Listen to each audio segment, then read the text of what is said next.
yung insertion, 100 billion daw. Anong tingin mo dito? Ako, personal ko lang na opinion. Personal ko lang opinion to. Unang-una, kung maaalala nyo, ang presidente ang nagpasabog nito sa SONA mismo.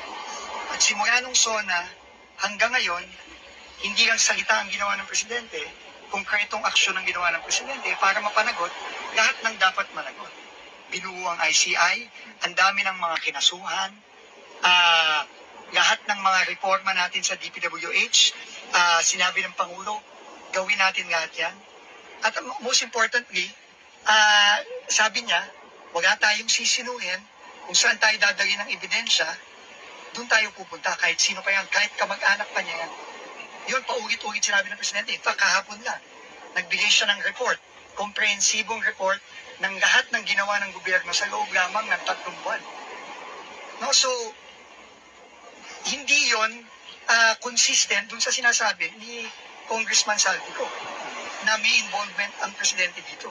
Kasi, kung involved ka, bakit ikaw mismo magpapasabog? Bakit mo gagawin lahat ng ito?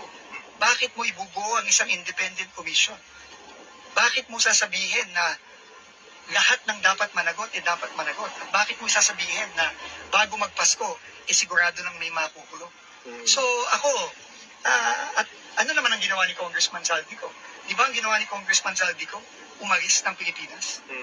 Nung nagsimula pa lang itong kontrobersiya, skandalo sa flood control, ang ginawa ni Congressman Saldico umalis ng Pilipinas.